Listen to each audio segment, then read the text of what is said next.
enkomo na anope yenye enchemo no enyina. Director General, right? Okay. Lawyer Chumbere ma ewo ahoma. So kanso what we ka Maakye DG. Yeah, well, good morning. Na empomo to say Richard ja confusion ya the mommy, eh? Kanso na empom to say Eradi adom menso me ho ye na ye sorry ye no first of all ye da se wagye so na the one kracha no e de aba report no aba se ye ka say nakok ade a mo intercept enuboni ahodo bia Nigeria branch ba ko a owo man mu at least wono e de aba nka wotimi e de free the shores of this country enchemu no ankasa anything. Okay, so first of all, I am the deputy director, not the director general. And yes, and now what is free the shores of the idea a wa krumha not here. Okay. Or the party be krumha. The business out here all year the body in the within Bonuja is into heroin, is into cocaine, among others. And he na ya trail natural na you know, and I think it's almost the whole of the Monday no Yanapa all the way to a new move France and I will do the help and I be detaining and near my picky one in some a bags of cocaine, and they are required to the. I think it weighs almost 200 kilos or 200 kg. No, they are now what in pallet forms. Pallet forms once, and the mayor 10. But Kubia, if they are not mistaken, is about 12,000 USD. So the 10 alone is about 120,000 near that. So, okay. I'm kind of wanting some in the mind. I mean, you know, once we arrest you in that form or not. Yeah, picking most of it on you will take it. So that is it. So for now, he is within our custody. Very well. Now, delegate the abano pay say, I mean, the imagining no say you put it in terms of real figures, over a year, $2.1 million, in terms of real nominal figures, the value of a near man na ekrano. Sa netiana. It's possible, Kwame. It's possible. Kitu ya bini mkana mkataza palatings and getting the grana. And no 10 pen company $120,000 or more. Then one back could be a way 33 to 34 kg in India. That is and now we can young bobo one. They are walking another report on the bag, you know. We are going to get that figure or even more. Na enti weno na oye ne say hemfa na no oton no I mean all the information are here available to you ye ama monsa etimi aso ne moyi if you have to be better music and catch in if you ba akumu na how do we enter but the aya ne adi no he keeps the stuff there. That is how I put it. Or maybe I mean he's into business, he's doing the oil. Was spreading around yeah. Very well. And she said the exactly the said the momra the city and more kwakwashi no adesa. Oh, I mean I said this number and so it will form exhibit at some point. Okay. Yeah. For now I think I've asked for I'm now maybe I'm going to make office. So I'm sure when I get briefings on from the league. But hello, Council. So unfortunate. That is the Deputy Director General Edema, the Narcotic Control Commission, speaking to us and pay over $2.1 million in terms of drugs, including cocaine and weed in so a and nakok for etime I intercepted. But UTA Deputy DG now clearly no one more to me. ache yes enubone ni nyina but investigations ni ade no ego so a ekoso no pay daily guide the reportage no the aba and that is where we start from but Richard my to us I think say the better part of the conversation no yensa etimi aka bringing us to exactly 45 minutes after 7 exactly 7:45 Kessben na numbers no 0550567929 0550567929 and no any numbers are no pay ye de eye adwuma o de eye o messages no eba ye beje na yakin kan ni nyina no e de amount Kwame monko ye moda so ewa ha enkomo ofie ensempa no ye pese tie bi na anopai ye beye adwuma okay adwuma ye beye ni nyina no endra na jo BBC ye na die si ye ni nyina no ye bebo Ghana for amane am I ready die di kind no mame na the rank and file of the New Patriotic Party ase wow endra na jo wo mo ye adwuma so pa na mame ma lawyer Henry Nana Boache ache okay the national organizer of the New Patriotic Party na rabi o tebe ka ba ache no pay yes speaker I salute you sir I take up commander na bibia boko de Kediam Pandaroma, and I papa monajuno, it in the Dufi Boko, Nyadaroma, Nyame Eddie and Enswatch. Very well. Madam was it. Now, Mehusa no pay General Secretary at the statement aban in Shasia. Mamintio, ewo ho na yenin komo. Speaker Medasi, near Kenya, and said, the continuous attack on free speech. Yura Mahama meaning is the reset na no de banen no ka ho no asem na yeka enra asania wa na dawo nim no wa oni unua ye okatechi control kata paper movie ye ekwa so na national security mama cross no afa no o kire odo in fact me no kasai yes bana uyi masutri se more a national security or blue gate. Baby, I'm not going to many, and I'm a bushy, and I'm a bow. Now, me buy a crown, I'm more mukrano. Someone I'm more can say almost your cocase, galam city national security for her new Majuma, the move for him into a mebwana. Speaker, that's me. Someone, I don't know, say a quiet so Rambo star near Chubu, so friendly partners on the investigation. Is that how you go about it? Speaker, call my brother MPP also. Kessben. Oh, many speaker, I know, Cassay, and okay, then the one Cassa, more than one Kappa. I'm saying the any cover by and any. And is that what we have gotten to a level where Muhammad is intolerant? Everybody is saying, I'm saying, West. Everybody. And you know, the core issue is that people are complaining, say, we advocate, so Piatu say, in fact, minister, crowd your parliament, crowd, or Sukacha Ghana, for us and Ajam Najin in them.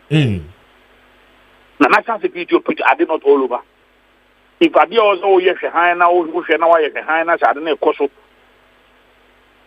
Young Cassa, your accomplice to come. Now, any part of investigation is how to go about it. Maybe they think some of you who are very bold and fearless, some of these things. Look, under MPP, you did your work. Exactly. It is we can somehow cover MPP who based on the national security will be that out. Daddy. Okay, they change some more cover. In fact, I know quite a dangerous because the election year. Bad 3-4 months to election date na ya mukumusa. That is how it is. Na no katechaba. O kasa also osa na asa na nyofe into no kwakoswa. No. And then they must be prepared to arrest all of us because you see, and someone Yababekano. And someone Yababekano. The Enra arrest is very unfortunate. And I'm expecting say at least Muku, DJ, and other bodies will also stand up and speak. And I'm see NDC for power, more journalists are not more station, someone more come far. Abayong. Near Castle Buka Choma. Baby, for me, arrest it was needless, it was useless, unwarranted. We here, be me a gun and be able to aid in any investigation. So they could have called the person. Speaker, I don't know the Okay. Now, in the coming days, Andrew, I saw the level of, zeal and enthusiasm, the rank and file of party, at the bar, the course, not me and Casacra, eba me phone. So, opposition, you say, Nana? Oh, no, possibly, sir. Yeah, and Yama and Yadene, and Senior can manage minority leader quickly, or also smart, the deputy whip, and legal counsel to the minority, Mamubaho, Ebe Boye, we and Yama and Ya, Ebe Coswadi, Sabi, Yakoko Twaba, Abaya Kotu and MPP Yadintu are still now Yakwaya Raho, for the level of defeat is humiliating. It's no yang, your Ghana, the minor share this once, and that is the beauty of it. Exactly. That is the most important, and only a dear, dear soul, Sasha, they would do. Yes, Uncle Dankotia, Japa, I said, another military member, and as you can some former, no more former governor fee, Mukoni Fia, no more say in the CCTV now, in a year, seeing armed men 20, to 2, more Cosamu penny vote, maybe you didn't see or the vote be our, no more time the cast 4, at the court, Bukoya. Monkuduya, later no must have friends of Mako Jacasno, and will beach road, Jokes on them, a Joma Fanadi. Ah, speaker, I don't know. I don't know. Seven, some phone, I don't know. Never Mahama, do we? Saja Pakoya, no military, army, and your Pamono for stated misconduct. None of my majority have a patch because of the same thing on the field. Exactly. CCTV in the Mio, it will be all on CCTV. The majority of a patch because defense minister on your way of the operation. Interior minister on the minister responsible for national security on your way of the operation. You could do more, must say national security for, and I don't know, majority of a patch. So on what basis?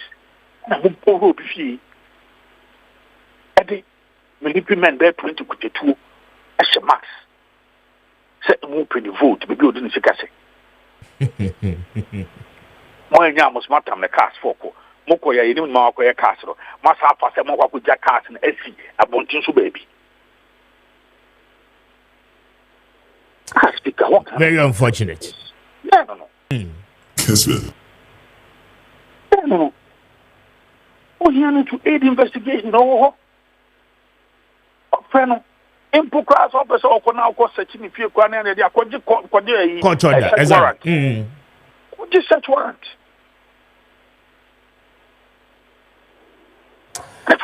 Very well. What? Abanisa, you didn't say, real who's your name. Oh, we have medical MPP, but we are going to cooperate with any lawful investigation will be but this kind of harassment and Rambo style attitude and we see in the we are going to resist it. Very well. Mami now as you no pay advance your dash. Why? We will be doing and Henry Nadabuachi, the national organizer for the new patriotic party and Yenino at the Nkomono. Kwame, yeah, Juma no pay. I said I'm also real. Now, make a chair must say, yeah, Juma me, no. Okay. I no pay Food and Drugs Authority for the annual FDA for no. Make a chair from Monday. Yes. Now, what you mean, I know one year, no credit. You know, when I net here, no credit. Or more chief executive, no, in spirit, and how. I rather do. One more to oh, I'm going to now one more thing. Now, you cancel more year no more. I mean, you respond to it. The responsibility we place on you by the act and the laws are established. You will not sleep on your job because we will not allow you to sleep on your job. muntimi nkata mo ni kura no ntie dem ko tonko no madakura ye baba no so sisi a na enkomo ye atwa atuo yi a che se Ghana fo dodo na apenchembu no Facebook ba ma baba join your live wo Facebook na ye ni nkomo Andrew Anajo BBC ede ne si BBC ye nyina ne se wa mikrofon ba fo mutie wa mikrofon ba Facebook amafo sum kekam me kura masum kekam oze you are leaving us in suspense so no see ko break bi say Kwame te ho kire wase da bi ye what me ni die ni tira enko ye kanope mo boko enti ye ni nkomo ho ye ni nkomo wa ba Facebook wa mutie Andrew Anopa Food and Drugs Authority for a statement by it was so be set true. Kwame no ni pe Kwame no ni pe on the other ya mo zo mo feel o me de mo feel that obi anim tinya ni pe na one more statement by one more see product bi odwoma okay eh bad na mama kan statement nance okay asani here odwoma no you see makache mo say one more very incompetent and one of the most institutions I mean one more so nimfa so be our country with because one more tena ho hwe mane mane den esi ansa Richard mo fa camera into wouldn't say drink we hey munim say drink we Kwame nim wonum bi Kwame ne eku ni pa de fia nkrofo bebrebe wanum bi da Kwame menum bi da na mo menum nkrofo anum bie wait one point me so wait hey ada mo senye yes ye ko ye nua jefa ye we ada monom ye mo yere mo mo senye hey Kwame mo senye adwuma na FDA for the say enye approved hey and say baga na ha o mawu Patrick ye kwa wi wait hey you see bo payo no any due diligence no ye ka ho asem enye say ye pekasa o but common sense say ye adwuma ampa Wambevi. So Food and Drugs Authority for enya me na make statement in the amount here.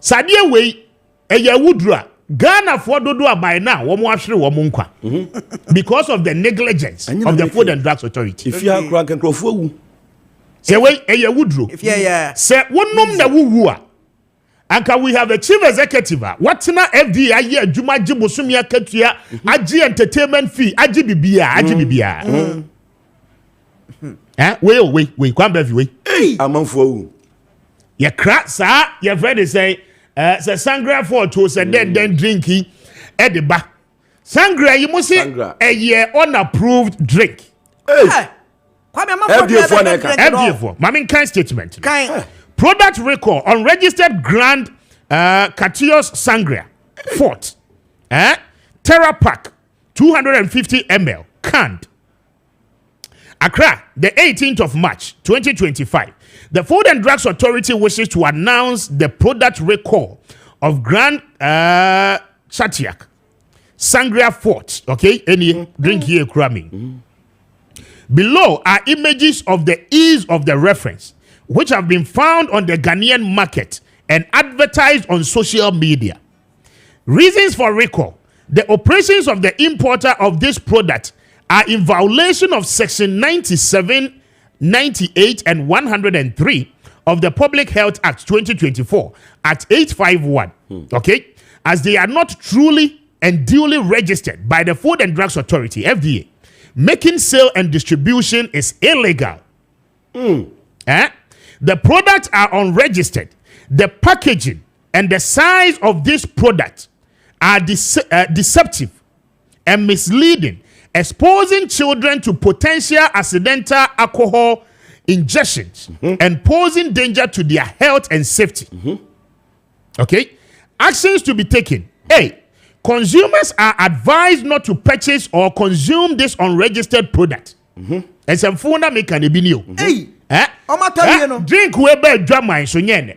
Enyene. amanfo no anom no hey Sadie we Richard Fatu so na me fa drink ni nche Ghana. wala ne nanom Awofo a efri se sad drink we wonim say alcoholic drink. alcohol hey 18 Parent a womunim se sad drink we soft drink fruit juice.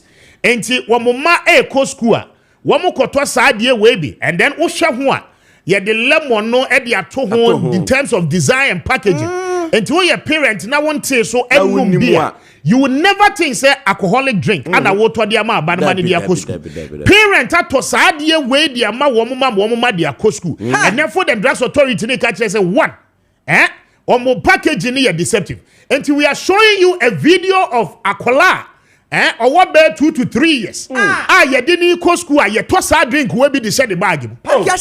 Yes. And this is how wicked. The people living one more active Food and Drugs Authority, FDA, and some phony Jumafua 1 more year, Edema Ghana for this is it. This is the end result.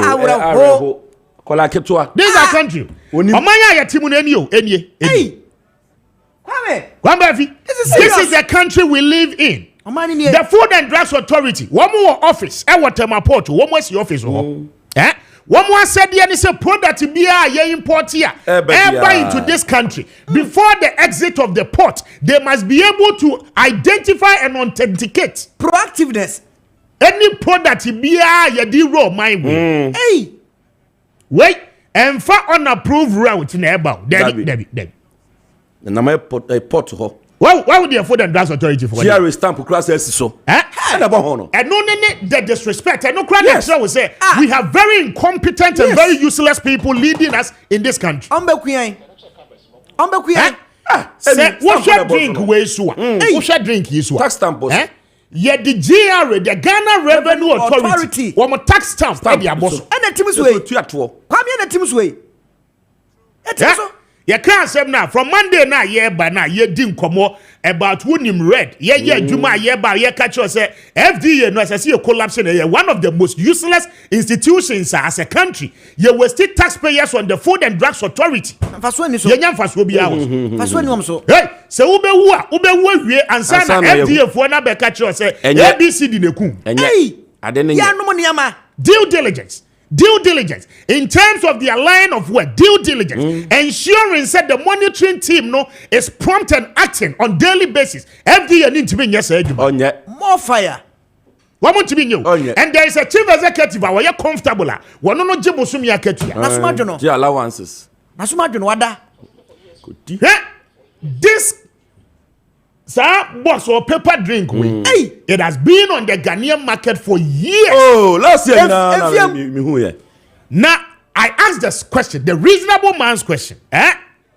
FD, before I idea we be free ports. Before GRA4, Eddie approved tax stamp. Eddie better product way so. Indicating say whoever the importer is, network near DSSO and in terms of taxation, no, you're clear of every single duty BSSO process the product way it me Ghanaian market. I'm here told me a year. When the mass certification no stamp no one more timid the tank stamp why what you say?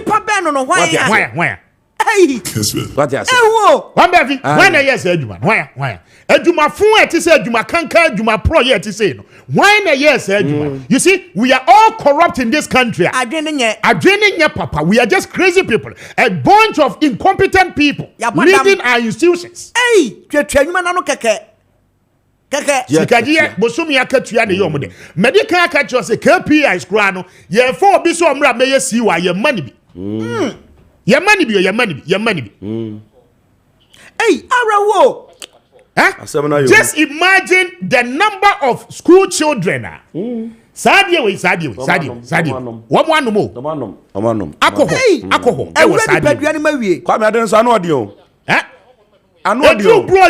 Bronya. It do the festive season. And Krofua and Numsa, Sangria Fort was a one. Sadia.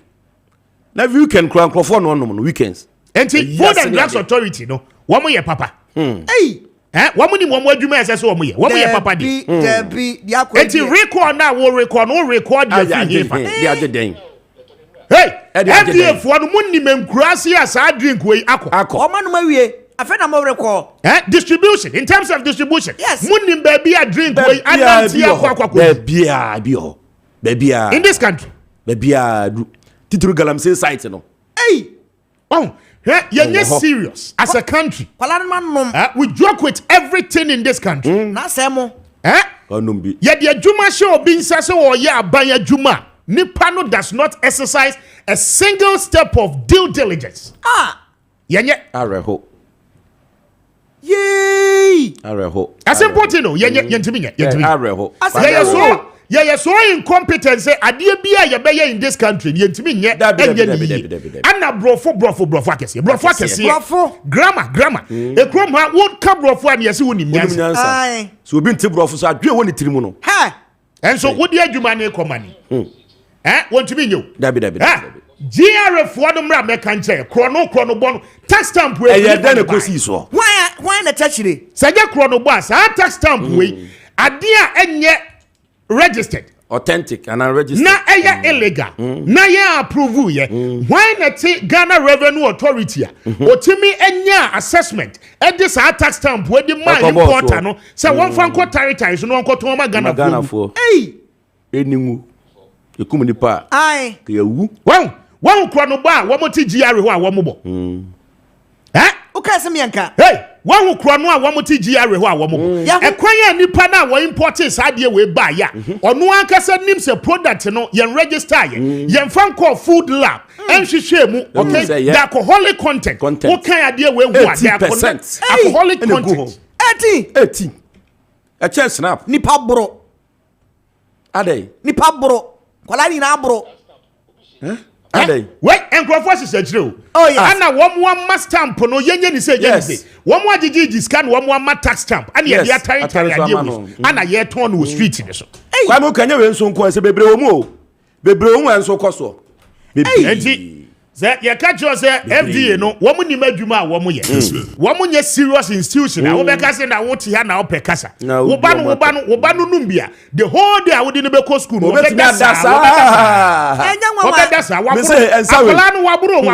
eyo se calipo na wo to dia ma ba no fruit juice na wo to but wo to alcoholic beverage eye 18%. Kwame se nkora be bradwe nya sha bia homa tumu anka be homa mfo be di ensa we ho nkomo nkora be bradwe nya sha show video no bra Facebook na behwe a 2 year almost 3 years child baby girl enei ni maame ne papa wo mo de ma na akola nani agi onimu adekode maame no nso ni na maame na nkasa kura nim drink ne ban eso akono mabro anu akoto amano beko wako yas ne de chiche no de se me de bra me ba akono ni giaje awra wo o party de chiche no se me de bra me ba omaya ya timu no Kwame o kanu kura na yase man kanu omaya ya timu no enye this is the country we live ade na ba market ni mu awie nipa na ono no perpetrate illegality no okay waton enya ni sika wie afeni ya record waton enya ni sika afeni yesi ye record ye free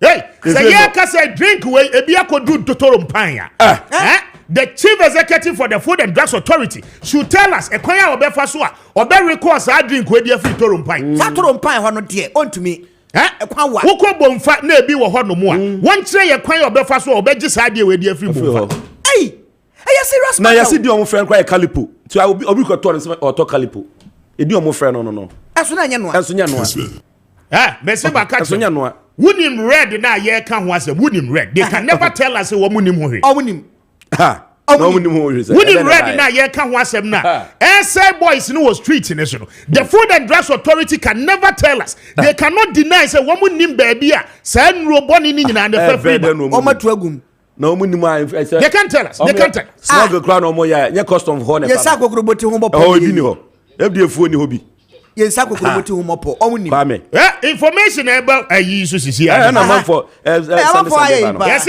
ukokwawa teachers no ye party e dia ma school nkwala no ba ku di ni birthday ne party awo ye nyina nsa we nko brata Jimfra your reporter so dia ba so ko awasa ho nso a ho so sa mu di agrosa you see the country we live mass supply you see nipa no magu widie no mawi obi de krono boni nyansa kwan so aton ade we enti say eye poison chemicals be the fresh idea when they come nipa wo be nom wo wie na ye so wanya problem wo yam tip ye hu de eku na nipa na wono no te Food and Drugs Authority ho na ese so ye na dwuma se Ghana ni ba papa no wada wo na dwuma so bosumi bia oman we mu nko na ya ba dwuma ye nyi wadi dabi adai I say wo Hey. And say obraso. Oh, they are the bona fide property. But what's a man make and reya and reya? One more say one more num and one more okay. Teachers in this can say, and run now one more year party, no one had any. Kwame, say me, I'm the example. First day, I'm a num sansa we be. Let me name. One will be that. Oh, no credit about. Maybe I'm say, I had yen cantro. First day, I'm a num bino. That in our office, no. Kwame, office, I'm a no. Man more baby. First time no me Kwame no credit back. Let me nim say. Akwa content no was rosa. Okay. What you say? Na the way so we be yaw, the way honam be yaw no. Sir, yo honam be yo basa te senia. Sabe, ho samfro no. What you say? Bibia wura with and even enye fool no Kwame no mo yo. Kakra bi am tasty ye no. Hey, enti Kwame. En say we dey wom content na gu ho no Kwame gidi say ebo. Every phone in here, I feel a minimum better chrome papa. Maduma moya ye phone, a juma can't pardon moya or Ghana has it. Negligence. Kumuni punk you. A juma phone, a juma can't a juma pro ye pa. We are very incompetent people. And I'm winning your juma because you don't merit it. Incompetently incompetent. Majority of you, me of our hand was swamming Sani at the Wako room. Sa, by Juma Munina Sa, and Muyani. Bunch of incompetent people. Sa. Hey. We message you there. Was it right at Jemfra? Me boarding. Was it first door experience, you know? A carcam Gokuni Abema. Hey! Oh, hi. Yes. Yeah. Message you there, Ben Kwame. Any. I know the other here. Was it first door Numbino? And yet, Cassadi, pro. Ghana fonte no mutenie na even the masses here ye koma wo mu e du ba bia wo mu an be say twom ho asan ba bedi watem oh yes say we ba say obi say we say obi adwuma yes say no be kan say no be kan oh say obi adwuma but enkrofo oku omo and enkrofo asabe omo ye we ndie ye nka we are Ghana ni asa drink we enkotobi we wo bi gu shop mu asese ye chew kura kwan afa so awunya ye gu so asese ye chew crisis na esi no animu ya he me se Kwame ye koi afi FDA fo ya besa ba say ya fe de omo abaye bibia ye nsan koto mama Kessben you see wait I'm bringing you home me de mo ba fie ne ye di nkomo ne ye say aduma we na say national security for ye si ye kase wo ye national security enye ne say wakofa gota say ho ahwan na phone ebo wataso na ekura nsati na mo de chirechire nam e won kwan mu choba ase na ebo okokoso wo pese wo girls hu say wo ye national security operative ahanko o mai mu nko ani ye fa national security enkura se se ma ye say ye beda ne di bibia no wa national security say adwuma we wait national security adwuma ese say wo mo pick side we one for GRA boss, commissioner, former commissioners, one more economina. They should call them. A quiet tax stamp on the fast to see ways. They should call the FDA boss to come and answer. Baby, as I drink, we are Kodua and ne. Yeah, because and I want to catch you say, yeah, papa. Hey, serious matter. The GRA boss, woman picking, FDA boss. By this time, as make us say, as I said, woman, national security operatives now, and Ramu Betty free for money at Jumayentino. Sanko for ya, woman, your Mojumaya, woman Ghana, woman as I said, Mukocho. The Ghana is serious country. Namunya woman proper and better investigation. Quite fast, so by because this borders on human lives. Nippon Quandia did I grab to Prano, Kwame. You say, now your investigation, you who say. Why na ye trimodinfo ntia wakokra sa niema we free Togo wakokra free him free no de aba won fa kwan pa ne so de mra na sese de to ho no wono se won fa ye adwuma hey sankrofo no and sese national security for your investigation and no near friend no national security adwuma no immigration boss the unapproved route mu amotina ahwehwe ye mu save your borders motina ahwehwe ma saade we bewrem eno no necessary national security mu fa na mu ye investigation eno ni adwuma na we so nya mienu miensa bi na kase wo de share ntumam we container ne ba pallet e wo containers we ya ba ni yi ni de ko ni etua ni ekọ ni e ba sa national security mu adwuma ni we ya Kwame eno ni adwuma no areho o man we de me say national security mun ko fa wo mo se mutumi fa okatachie free fa mun fa FDA boss mun fa GRA boss the okọ no mun friend man mra they should come and answer nipa nkwa na momfra controller immigration no amomra me answer the entire saa niema we e wa Ghanaian market A serious matter. you must invite them for serious questioning. Hey. Agro na ni pedi ni sano. Kwame. Munye serious. Na mo beda so na mu nyina mo wu. Hey. Na yo block so kuya.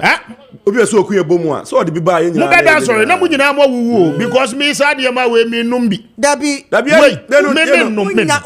Unya me kra. Say o share package no, wan hwe ya be ka say. Me but who the okay? Me Yeah, can national security for one moment bebre numbi. One moment bebre numbi. Yes. Who dey sit here. What you say? Ana maame testy. What you say? Eti do kra no. Say man testy bia ka me mu wa dance ya no. The way how no me be ye wo. What you say? Ana kra me testy yo. Eni pa kra da bi o na enom no. Ono so be den. Adokodoko de ye wo. Say nkofo yi a me so om da bia wo ta no. We kwa me onnom me nom adokodoko de ye wo de. Wanum ye wo de kwa. Emu so de wo. Frem to anu mo ya be ka say. Why? De be ye wo. Kwa me a serious matter. It's quarter after 8. Okay. Now join you live on Facebook. Meja mo kwan sisi na Andrew Anajo. Kwame obi di abasa, this is the story he wants to hear. Andrew Anajo around the quarter after 8. Okay. I mean, let's be 8:15 more. yes. Okay. Ya coach run so here wo game pa yeba. Exams. Many okatechi free for papa e wo Christian Village junction so. Wo free game pa ba. Direct road. More fire. Now you see, nothing will stop anybody in this country. Dabi, obi atim ni obi afoko. O man we mu bibia no e besi. Dabi. Me medical ka kire mu akufo do aban ni mu na me ka kire mu say me what time me I don't lose anything. Mo na mo a lot of things to lose, so me I don't lose anything. Okay. Na ye nim se adwuma ya ye ye ho be ye mosia ma mo di moto ni ade be di ye chi. We are where? Na me boy ho ban. And anu atwa mu de be see you. Ye ko fa China fo yi ba bia na bia na mo di moto to house a. Ankosi aga, enkosi hwe nso. Dabi. Chance wo kwa mo manti. Enkosi hwe. Enko ba bia. Ye wo mrewafo be 1 million gudem a wo bom pai mai. That's right. Anopa wi anajo. Bia tunu kuku agu amode. Bebre na ye nim wo mokra. Anopa wi anajo. Ye papa mu a ye kwa. Me kra de medru Achimota Golf Park ho ba bia me pe ba bia akwadwodwo me ho. Aha. De me kotro en kra ban hye de hu so papa. Utim ba ko. Utim ba ko. Ye dwendwen ho a ye ba. Metia ne wa e wo mechi. But mama madua ankoso se national security for. Oba was abosare. National security. Wow. Eti between Kessben, Christian Village. I mean, Shell filling station no asie ho we Sania dia Kopila 2. Enclave no so Kopila 2 junction akopie wo dome. That enclave. Mention me na Machimota police station yedim ha. Baba betiesi your friend is Jolu. Okay. Multi choice for yedim. Ye tie opa Kwame. Ye tie. Na menya cause o. Woni e free for papa mu na national security for ababefa. How? No, say hunu na free hefa. Wo ma che bete no. Ana ye de tuto ma na koi. So I was the first person they called. Okay. Boys here wo money enam ye bia na friend naja. Your pair lawyers in the car when you koi. Okay. In fact, you rob Blue Gate. Your course na ni hu ba bi kro mo de nafa. Okay. And obi ma ye hint ni say wo mo de ne ko Blue Gate. Amafo tie pa Kwame. E ko do Blue Gate wo no. You di can call the former ministry ni side ho. National Security Ministry ni side. E ho kra de e ko mo to yes atwene say oh on ne ha ba bia wo mo asa de ne ko your friend is a ministries police station and you know more hwehwe ne dia ne mo ministries police station. Okay. Na e ho na mo kwa mo be hu no. Ani yesi yati. Okay. Enti ye kwa na no ma bi se ti aye na so se da bi a mo gina yi ahaya no mo de akoa yaba. Hey. Na mo sa to makone ba bi foforo. Adeja ye fa ni sei. E fa ye nsa benkum so ne ye ba. E ba reception. Ye bedru reception na chese. Ye bi se mu na chese o mo de na frosro. Oh. Hey. You continue over 2 hours. No hwene Lawyers were ho. Lawyer folk, lawyer J. Jumo, Dennis, Munyida Mo. Ya try say ya, womo be makwa na lawyer say huno. Na ye hu charge no, charges in India. National security operatives no e dia picking no. But you see, say wonnim will be situation me hu social media so bebre ana a free fire settings man. Ana a jandam na wobo. Listen. Say ye kwan no na mfa wo feature wo se kwan no etene. Ka dan yan se tene. If not by due diligence, e bi kura by na nke entiase. Womo amosuma womo tete yi nyina ye nim. Eno no de enko ba bia. Ana nye enso na ehyaase o fra by dada no besi ne ana eguso a ekoso. Last month they tell me a lot of issues by ya you say yen ka ho asem ni. Threat ni ade amode ba ni nyina ya you say yemfi. Yet now one ma so be hu afrifa hu afrifa. Hey! Woman de nafa. Woman de wo ba sa. Ya min chade. Ada fe wo ba. Woman de ne ba ye no charges ne say ni lawyers wa ha ye pese a true statement na ye hu charges na amode aba no na ye responding na ye hu se mo be detain no for enany ochina kosi Monday 48 hours said the emrade kana ni ye hu ni akone aba ni ye hu tedi the way aye be ye wo mo ba yam so mo gya no ana am say oni hallelujah mo gya ne de ene na mo reason ti amode be fa no anything wo mo say free fa akoka say national security for boa mancrofo ye galamse wow show enti no wo mu invite no na wa be assist state no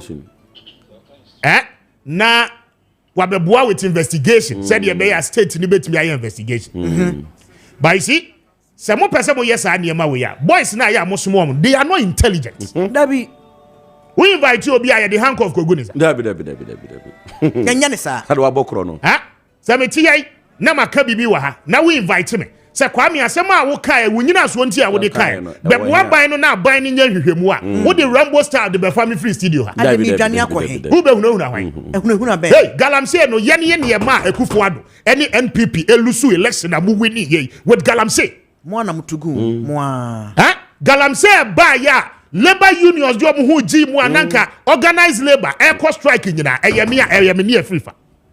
Nobody in this country and the betimi akase free me santia moye galamse advocacy nyina monya kukudro akwache nkrofo a wo moye China fo a wo mutu galamse nobody obianchi bida ye ne an ye kofa bae in the last 3 months of last quarter of last year and abi kura kan sese ya ye ne ma galamse ni be ye ho ba wo me aka bibia na enko na ye ne ya ndc ni bia nsoma obia hey John Mahama wansoma obia ase du nkete amfre obia nka nche ne se Kwame ye bɔ mo pa mo koye adwuma o man adwuma ni o man ho do wo ye ndc ni na wo so na abɔ ye pa bra na be ka kire Ghana fo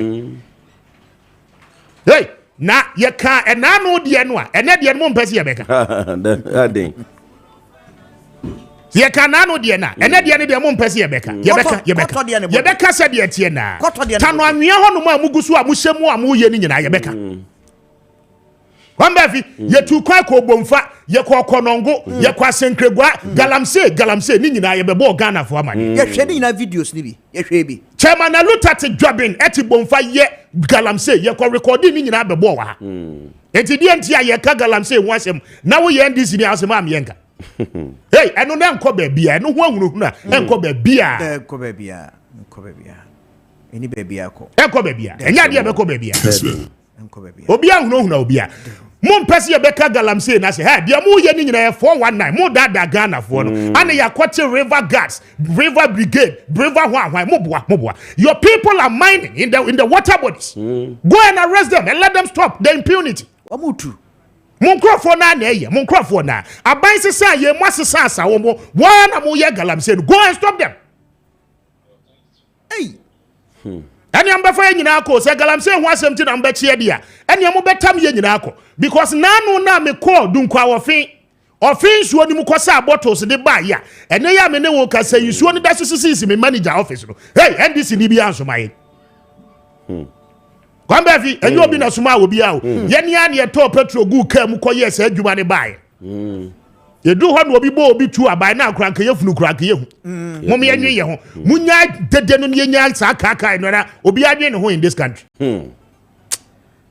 obi ansuma obi a enti said ye na no obi ansuma obi a sa na ene obi ansuma obi a ye be ye adwuma ne fenchem said ye sese ye ye no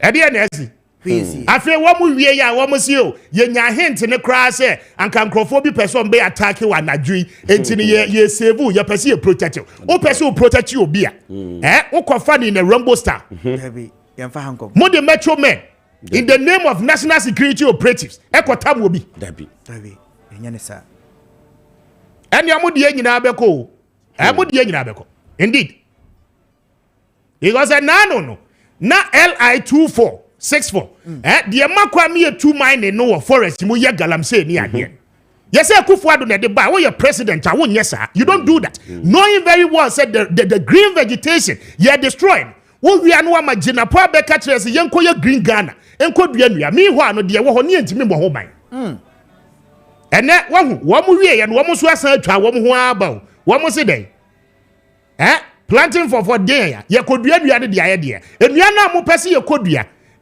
blue water hwan initiative a mo pese mo de ba ama kofibu a pese o de ba ni nyina no still mo nkrofo no guso ye galamsey what are you telling us more fire fire na soldier for kra wo mo professional training you compromise when it comes to galamsey mo say why water guards ponkompo hurata navy fo a wo mo boat speed boat ni ade a ye de be fa nsu ase kra ntimi anya adwuma mo say why stop wasting our resources and have the political will to deal with the galamsey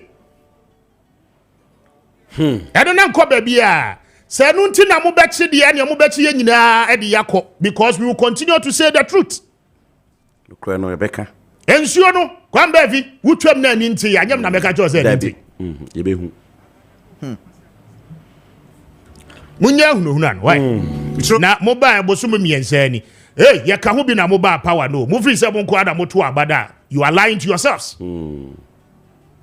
Ghana for tie ye and wo mo koto aba the middle class the upper class wo mo edru baby no mo mpe NPP din atie no enche de mo ye se sa na mo be de ne mo ho be ye shintem we are telling you the truth no fear no favor sanya na anu ne ye na ye ka no kra ne de akire mo be contem se ya na mo be bo mo bra ne dia ase edu nkatie nim se de ye petumi na wonim tumi mu kura wakasa mu ntie ya mo pe na mo ye mo de mo nya ni se ya mo nya mo nkoso nya ni se mo ma japani wo mo aka ni nya ni se ya se de mo ye ni ya Kwame the day will come krobi o friend kajemi kajemi tra ne ya to aso kaka mi ampo ku amwasi anansio mitro kaka mi o minro kaka mi o kaka mi ampo ku amwasi anansio Odom se sreku si anansi mu nomfwe nansi mu nomfwe kakamio minro kakamio Open board na se de nya adwuma na abre na so se yakasa ye nim kobo na yenko enche medase 26 minutes after 8 I high Kessben 92.9 Food and Drugs Authority no kra de be ya mungu no kra because fa so bia ne wo so ziga wo mo ne madwuma wo mo wo man mu a wo mo ye so mje wanum bi da wo eno no wo mo se nye papa enti wanum bi da ene wa wase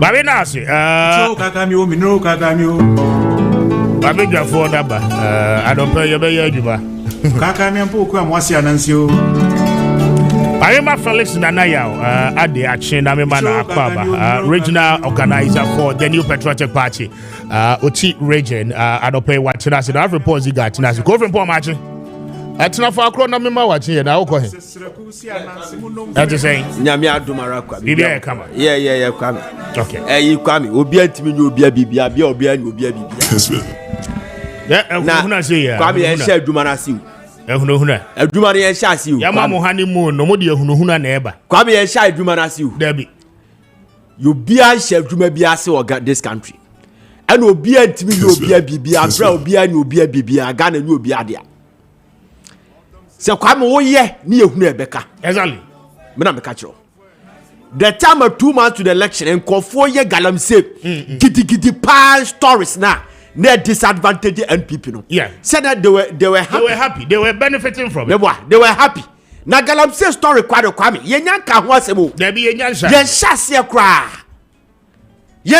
kra Kwame ye hyase ye nu ba bia we preamble fa ba ko amobefa ye nyina enya galamsey ku aso asem ne ye beka no ha kro no boni nyina ye beka dream na abare ye boso ntamu amobeda mo ho so esese ye jama mo sem ho ansa Kwame ye di stawie kono an ye be start aduma no obi antimi mi obi abibia Kwame yes last night tell me when I saw your picture me kra be am shame say ada Kwame ka ho ana me fra katacha free for so timi fra fo no je ba di se omo anfa na pressure na sa no ma no ba Kwame de ye mfa ne sa but ye ka che kofo se etifo se obi ama na koma nto ne yam Kwame obi aka na koma mfa nto ne yam na adwuma ye ba be ye no ye nyan hyase this year nyan hyase for President Mahama 4 years yen sate etu obi o se ba bia wa be kama Mahama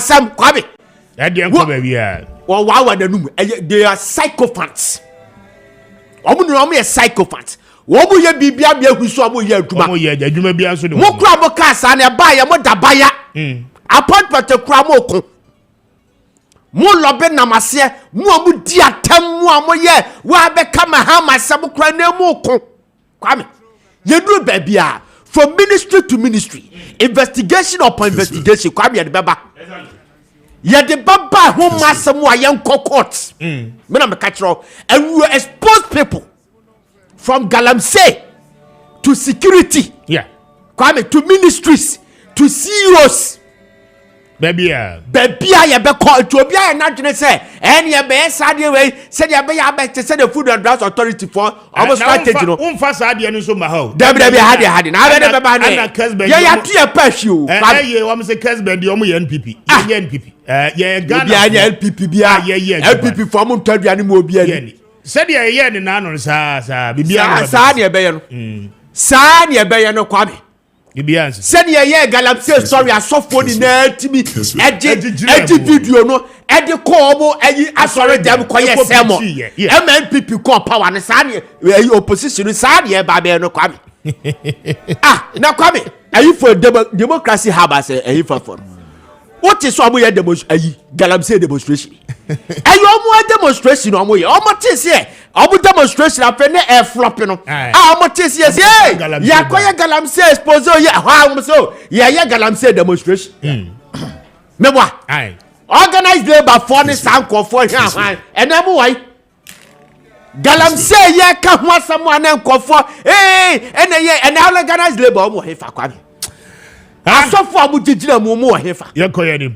Kwabo de yankuyanum na me see fa we ye dey wam say enye papa FD fo no wom atwen mamo anu mawie afi no Ghana flag ata wom say enye papa ye ka o masam chewa na mo ka se eboa ansem enye bi unu o strategy bi o ha no ma head afro no ma police commander bi afro no mu di ehu show mu se na be anka ho asem mu nya biam krada me da di ka tro mu I don't have time to waste me time minute bia ya made kese pa I don't have time to waste you should come and not waste anybody Mamema Felix Danaya Adiache na memba na kwaba regional organizer of the New Patriotic Party for the OT region na papa bi NPP panyin bi bo abaso pa we former executive member wow we were bo abaso pa nyo na woti no yeah good morning na Mr. Speaker boko kase go microphone ni mama Mr. Speaker boko that's right oti te say oti nya me adomo Mr. Speaker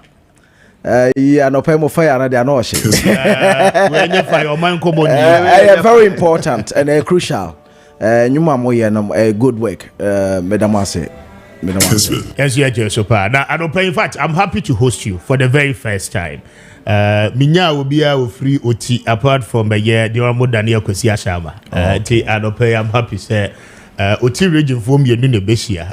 Champion Ashama. Honorable Daniel Kwesi Ashama is on his way to the studio. Or joining us shortly. But party what you saying in the Oti region? Before then, my now I say any akwenya Kessben mama manopai Simaba original organizer Felix Nanaya de Oti region. Oti region ya boko na macha watiefo and the Ghana penifo. Most especially na nanma hemfo ono Ghana hanomo na muslimi for religious bodies. Ye na Ghana for na mbom Oti region there be damusron konti elder host from Kumaya so no na ka chiri. I see. Ya chaw mi pa Oti region.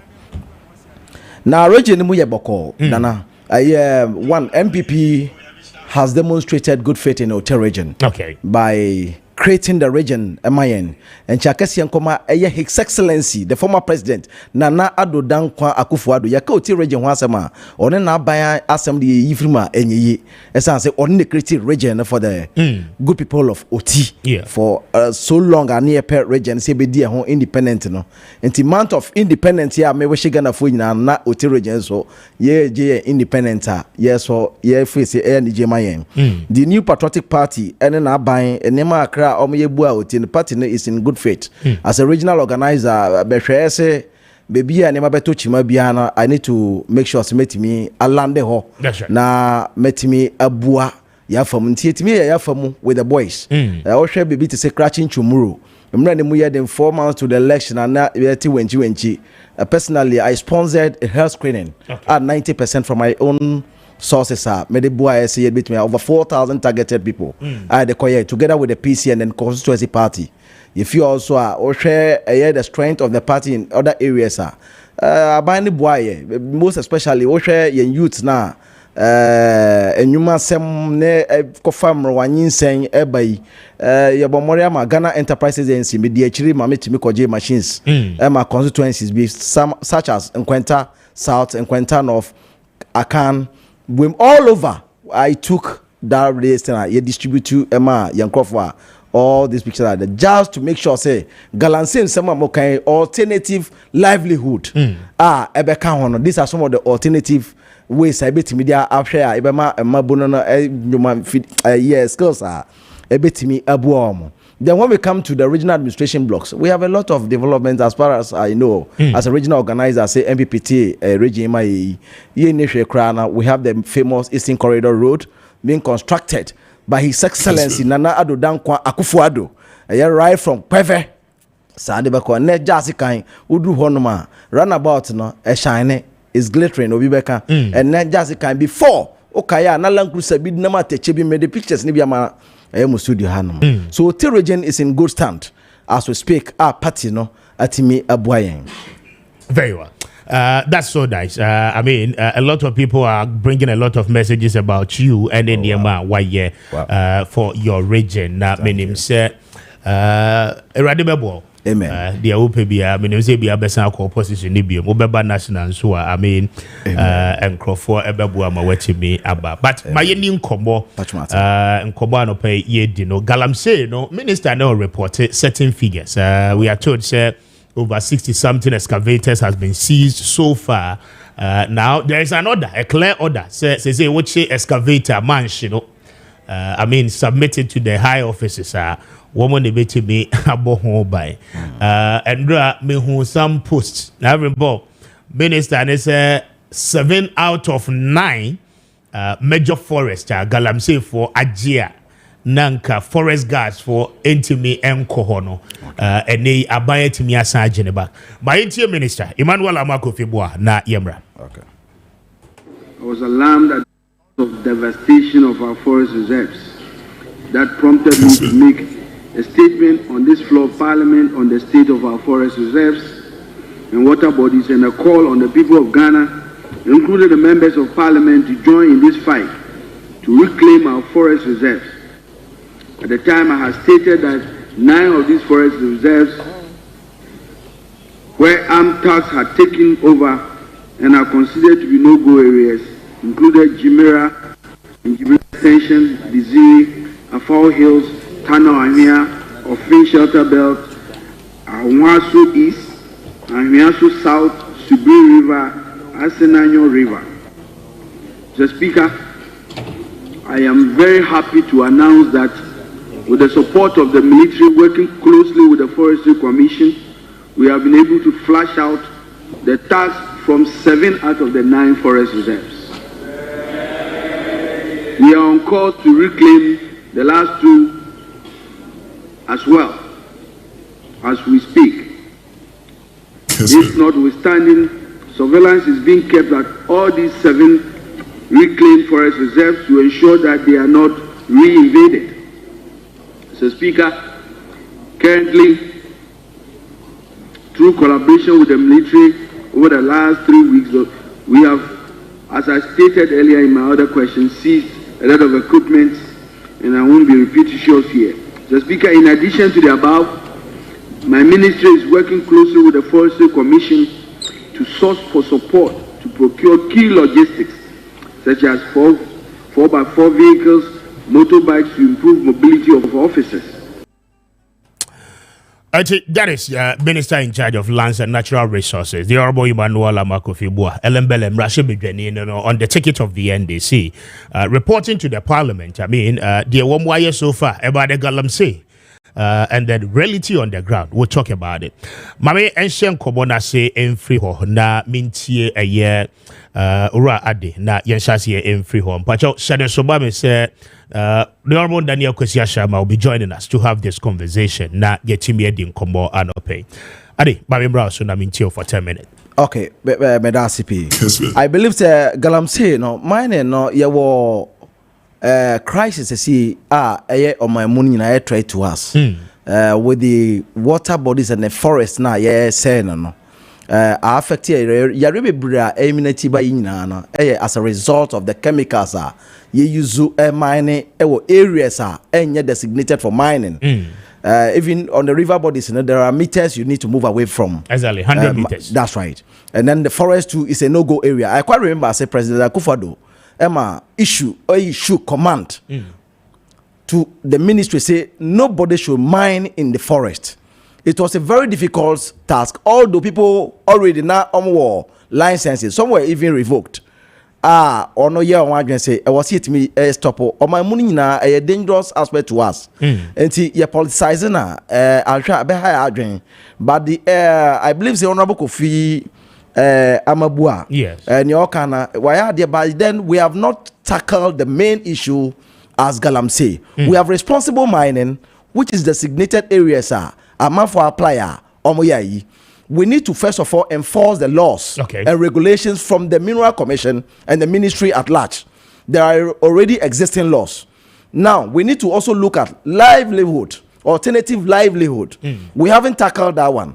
So Galamsey issue no was so high. Oshe machines here okase omojia onam famra no me yin. It is still ba ekwen. We saw machines from our time right. Ebi perceived because I don't have the real data, but I heard it. I'm reading ebi right. Many two were kept at Butchie. Omokrama rent me contain omonyantua me kan wie me contain am rent am security for no timun until Lands Ministry be call morabo bua obetua me kan and na me the security for no timun cabin containers am rent. I see. And for 2 years I haven't been paid. But the main issue is that yenhwe alternative for our youth we will still engage into Galamsey, which is very bad. And they had calling for a court Sebia, they should give actions, no. Only upon our actions, na actions, no. Man, so say only where Galamsey, coronavirus doing. You look at the aggressiveness of these guys on the mining sites. So one, we need to look at alternative ways, giving them alternative ways. One, our approach. Do we have a proper education for the mining communities in affected areas? No. Do we was here forums? We haven't been able to do that. But Felix, the party you belong to and the government, I mean, that just left power. That's right. Did most of these things you are talking about. That's right. Ankosiaga, Galamsey and Ankosiaga. After all the forums are more called University of Mines and Technology, after all the suspension, I'm more the small scale mining. So for 2 years or more, after all the excavators, I'm more Galam stop. Galamsey, no, at the latter part of your government, Galamsey was so intense. Enti, I mean, where do we begin from? The boss we no methods are ya try a fairly. It was because one, Yankasa politicized Galamsey, no, making it very difficult to combat Galamsey. Because government's inaction to deal with the issues of Galamsey, no, a lack of political will. And that is what I'm seeing now. Because with the MPP and make us and now the Danko Akufado, Bresson, yet 30 years here fighting Galamsey, it was the whole nation. Like you mentioned, some of other organizational groups are on back together on my fight this system. One, say forums now your minds. These are we are talking about the affected areas. Your fans are Amona Praso. You go to Amona Praso, they are the indigenous people. 18 hours calling for say yede ahemfo ebeka board no, because before you go and even mine from the Mineral Commission there are processes you go through and you do responsible mining. That is why the MPP administration, the candidate Dr. Bahomia, a proposal say we should get a gold detector to avoid degradations. Gold detector the indigenous people no are saying say foreigners are mining. This is a contest. Say foreigners are mining. Why don't you allow us? That is why they go into this small scale. The small scale we're talking about, if we are during our time, being introduced to what we call community mining, which could have also kept, say, maybe the indigenous people will have this thing, and then they are for the area and the assemblyman, DCE, the opinion leaders themselves from the community. Now, training in the war, mines na a good year, but the indigenous people no don't do a betimi at your radio as well. Can do in the betty. Obi on na near break but say community war near friend and nine for no as a mining company. That's what you do. The first thing to do is to engage the community on a community forum, educate them with the Mineral Commission. It's a Mineral Commission for the better of a so baby and what's before you even get your mining list. Meaning you share environmental impact assessment. There are a lot of assessments that must be done. But right now we're talking about our forests and then the water bodies that are being polluted. But the fault is that we haven't been able to look at alternative livelihood, just like we're giving ABI was an alternative livelihood for our youth. And it was a step-gap measure what they buy, but I don't know. It has challenges. It had a timeline, 3 years, and I must say good policy, right? Youth in agriculture, which could have also been okay as a national policy. They are all driving at Inyuma. So we should be looking at a livelihood where we can also create other priorities. Farming, most of these areas are farming communities. So we are talking about the challenges we face in Galamsey, but we are not looking at the deep roots of the causes. It is a causes near to me attack here. Although the MPP government started this things, by then we thought we should have been strengthened. Now, fellas, how do you correspond the kind to the fact to say Abaya Obaya now say we are committed to fighting Galamsey? To a far extent, President Akufo-Addo and then the presidency eto on the line. We are seeing number legislative instrument 2462, okay, LI 2462. That's right. Say a young granted concessions in the forest areas. Now, Utie Minister Emmanuel Labakofi-Boa, I mean, those kind of concessions are your granted, your licenses are your granted, after December 17 has been revoked. Okay, the people were telling you, say, revoke that particular airline because a no na allow Mankro for the opportunity to enter the forest. Your government did nothing about this till some free by. I believe, say, with the LI, even if you said nothing, the beginning, to begin with, there were measures government put in place. If we want to politicize it too much, we will not end Galamsey today, we will end it tomorrow. But these were some of the measures MPP Dubai, Operation Hot, Operation Hot. Yeah. We had it floors. Are they not state agencies? They are state agencies. Stop Galab for ya. They are all military men trained, dispatched to the various sectors. We fought, and then it became challenges. Say, we had people during the election in our main some of the constituencies are MP lost because of these Galamsey issues, and that's the fact that the opposition then, now the ruling party, some of them were in the mining areas, encouraging them that when they come, they will allow them to do Galamsey. Now MPP are buying the go Galamsey. How do you want to fight this battle when you go out there and incite these boys at the sites? That is why I am calling for alternative livelihood. Say a challenge to the nation. It's a security threat to the nation. So we should rather look at areas best strengthen youth in the mining areas. In the forum now by then we should do the local dynamics where we have to engage them from their main areas. Near to me Asopo say punishments, the revoking of the licenses is in order. Say affecting Nipadua is in order. By then, is it going to be like yesterday? Okay. People voted us out because they thought you were just pointing out some figures. Although we have come out with some other alternatives, we did not yield much fruit, but in a good beginning. It is to me, as a nation, we will stop Galamsey. In area Koisina. Mamma Honorable Ashamachi, that member Nakwaba. Oh, good morning. Good morning, Mr. But Speaker. your microphone never with him. Now, I'm pumped to say, Oh, yeah. you're looking good. Ah, by the grace, by your grace, by your grace. When I design, Admo, honorable. Otinfa. Yeah, Otinfa. KJB. Ah, KJB. Oh, just a walking distance. KJB. Macho Abrania so old TV now banty. Ajawaba de then one. I train with the anybody. Oh, they be see me shout and me shout. I'm pumped to say, Oh, me here. and I trade your passing. I'm buying what to say. Whether no shall send to yeah, dog. Me dog and Odo. O party will be more than the other kind of say. oh, now everybody in the government must. This regime is Operation Feed Yourself. Operation Feed Yourself. It's a so bia do me sro bia me bon koko. I see. Ranted canteen can design my video go and have a farm. I have so come. Go and have some farm and stop talking. The kasana ya kodo. Now ndo ada how to grow. Everybody is allowed to talk, but remember when you talk finish, you must eat. Exactly. That's right. I was Kwame Kubi.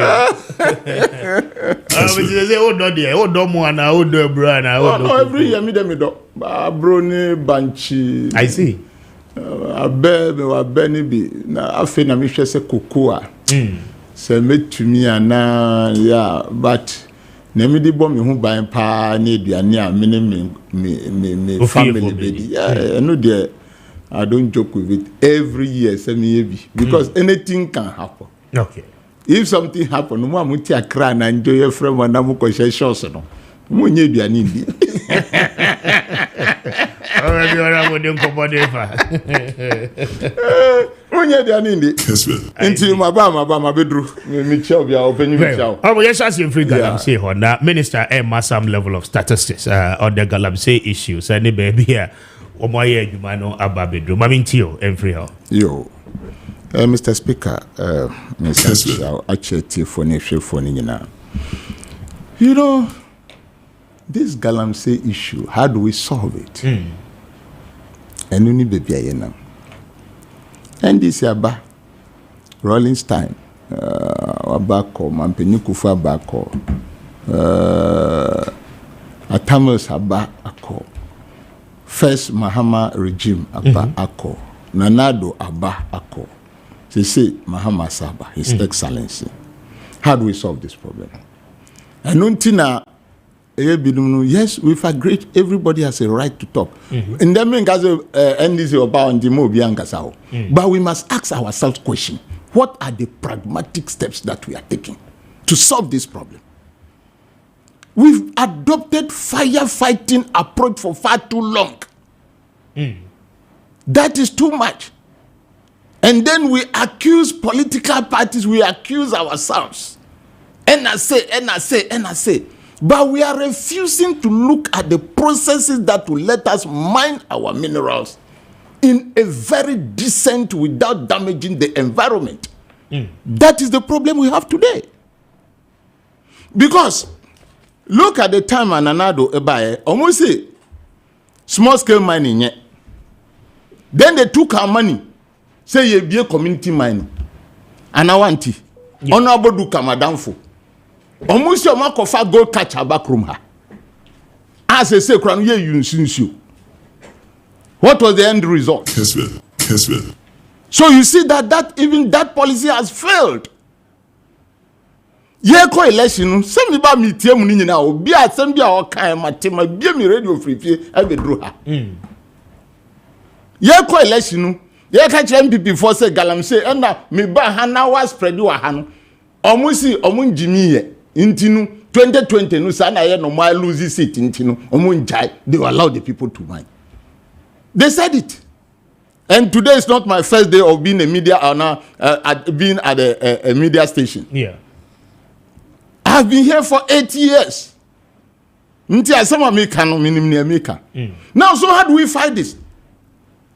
So we must adopt a strategy. Kessben. Honorable Amakofi Buabaye no. Or can I say a number of forest reserves no? You cannot enter because of these galamsey guys. Is that not one hour? Yeah. In the Okachro say, out of a number, no, some has been reclaimed by the government and the security agencies. Is that a step going forward or backward? These are the things we should look at. Now, you see, Yati, water guards, the blue water, said they should be part of whistleblowers. MPP for some Kwame. Now, gold catcher, and what was the results? What was the gold catcher results? Abysmal. So we need to stop the firefighting approach and adopt the bottom-up approach. Yeah, during our campaign time. So in the mining business, we are going to give the power to the people on the ground, the grassroots, where the chiefs will be involved, the assemblymen will be involved, the district chief executive will be involved. They will be part of the approving authority for miners or for mining concessions. Okay. In that committee, the commission person, mineral commission person, will be there to report directly to the minister. This is bottom-up approach. Now, what does this mean? Say to me, yeah, Juma, or see, every district chief executive with jurisdiction. Since you be far constituency, it is your jurisdiction.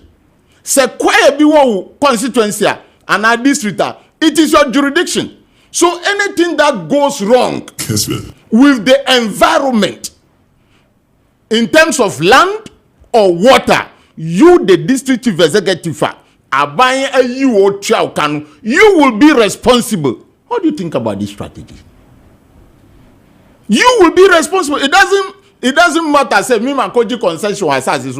You have a duty to make sure, say, the work I am doing there in your municipality or district does not negatively have an impact on the environment. That is what it means. So let us question the strategy that is coming. Nobody is saying that the guys that they have been trained, they are going to arrest the what? The galamseyers. No. But behind, at the hindsight of it, these are the youth. Omuye galamsey, omufo omuko galamsey pits no. Omuno di omuko. In this abba stop. My brother mentioned a word, livelihood. What will they eat? What will they eat? Those who are there. So you must find a way of handling them. I'm ranting in Baba on Bekacho say stop galantino ye nishi and ye duma biania.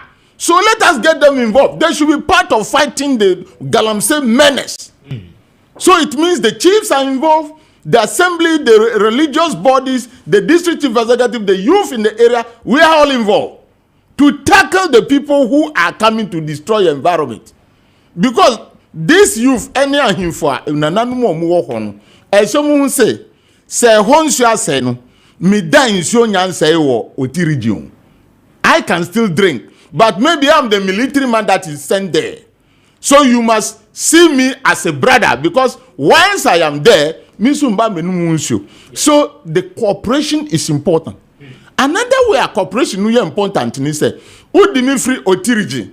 Edi ko wasa na west region areas Even the language barrier can hinder the business. If you don't have a collaboration with the local people, if you don't have the collaboration with the local people, Mr. Speaker, in the over mikrom, make a mikrom kasabeti. Dabi.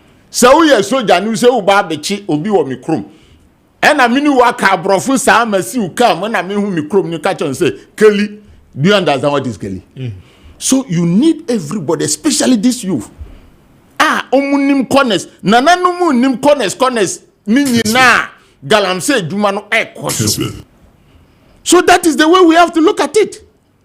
Then we look at those who be making anonymous statement. And NDC for and I say, yes, I agree. I cannot say that NDC for, and I cannot say that MPP for soon count, and I cannot say that the Afra-Franton count. So, if I say today that don't mention NDC, better just say me NDC, they are Ghanaians. Let us deal with the problem. Okay. The problem is what we want to deal with and deal with it. And I hear then he say, Obia say yem into say this policy I could room pen so be obi dimirika gidi and no man stop me. Then you know what we are talking about. We want the water to be serene and clean again for us to use. So many years ago you go to the rivers and fish. The village where you are and there is a river, you can fish and eat. You can use what? Water. Drink it, use it in your community. That is what we are talking about today. Inti anamwa abanu eba. Ubisa question. Eba muse na abaya osi ordinity at one was a creative law LI 2462. Yeah. Say yenko na yenko mine ewo forest reserves. So today people don't have mouth to talk. They brought this law. They don't have mouth to talk. We want to take it out. And the bill has been laid on the floor. Mr. Speaker says 3 days time. Is that not it? We want to, the person who want to take that law out to stop the galamsey. We should have more say than the person who brought the law to go and mine in the forest area. Come on. Very well. So these are some of the things on the table. MPP Fonu, look, you can start your campaign today just as we have started. And some of us will follow you boot to boot. We will tell you where the truth is. And I urge my leaders, the appointees, just be focused. What is on the paper, the plan, follow it. Whatever any journalist says, you leave the person to be making his wild allegations. Yanchi Krause the uncle for Abousa. Who done that now again? They've invited you to come and prove what you are saying. It is time of the teacher. It is time for you to be telling the truth. Every journalist has a right to talk. You have the right to say whatever you want to say. Because me who was picture with who say Uncle Bobby Ansem. Picture they know who you know. I don't know you have to say you're releasing until you saw the horrible. Oh, maybe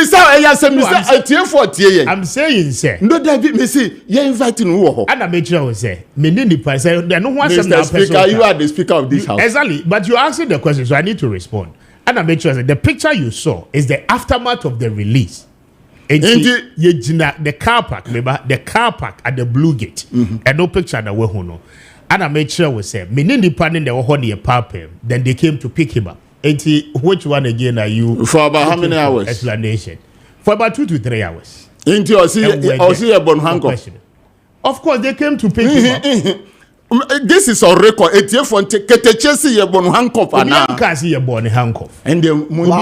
was the cause of No. No, I'm just asking. No. You cool. When it comes to your side, I'll come to you. The person is driving.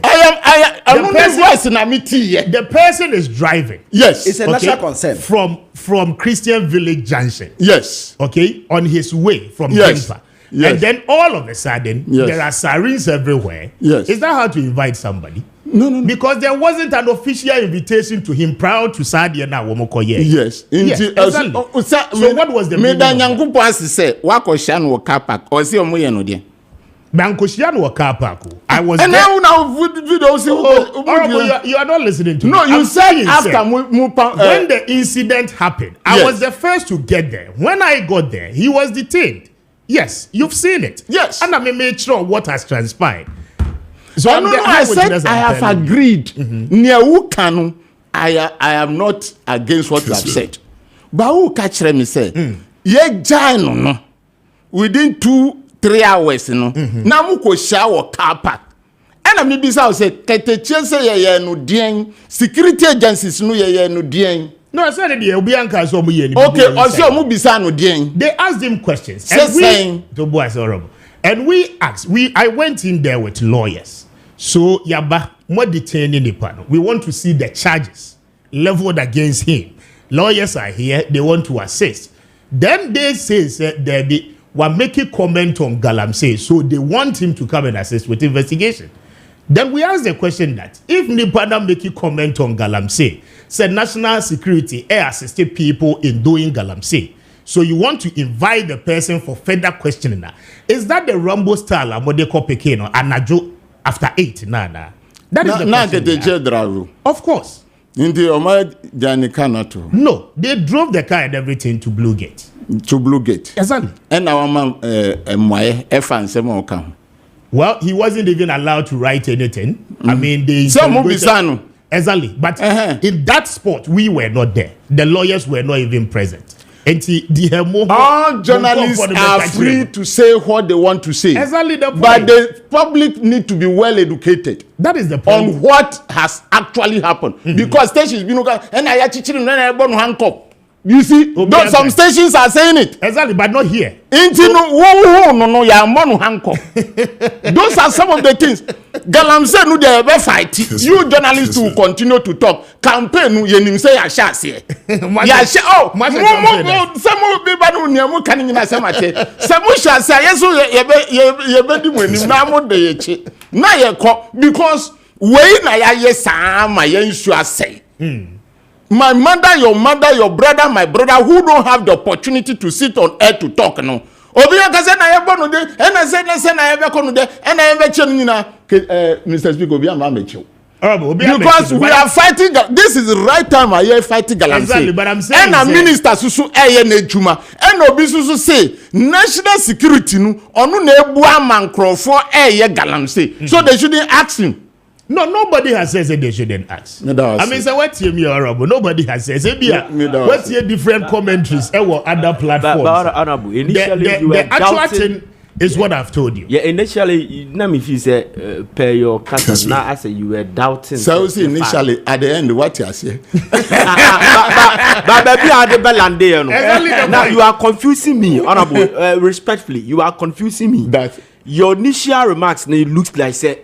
I say, Obina Concord, I say, Obina Sheda, a critic yachim, a Brian Chin. If it is so, no. The later now, it's a denuma who picture Bibia. Near mate in Tina.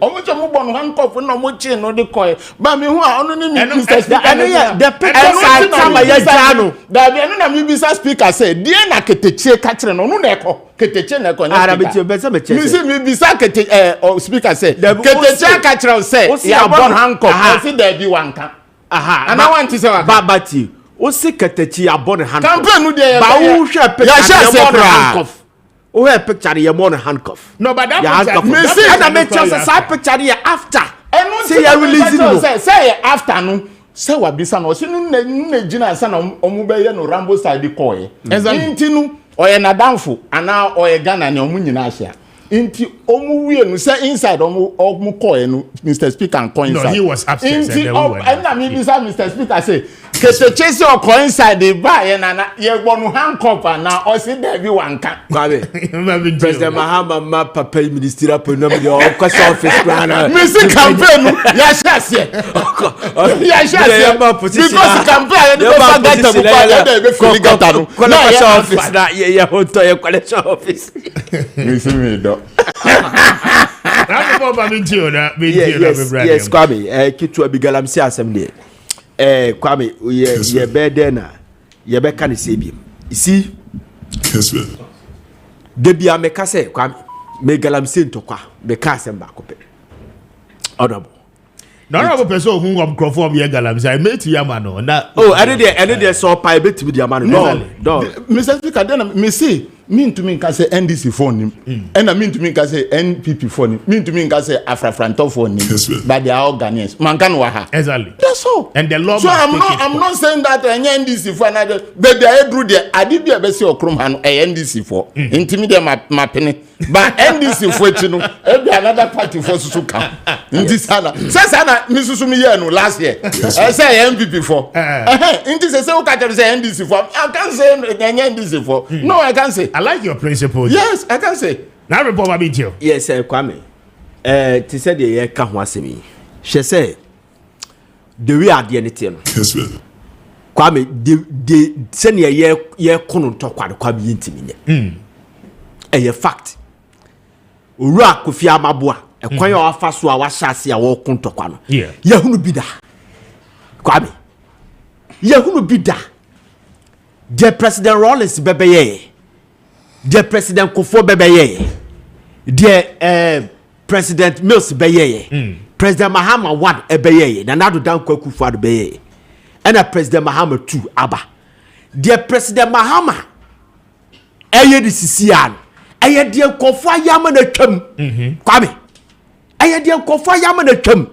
Our approach, see a pese, your Kogalamsi and Pa, approach you and approach. Yes, easy way, yeah way, Kwame. A conquer for us at the beer, Kwame. It doesn't open the box of hope for us.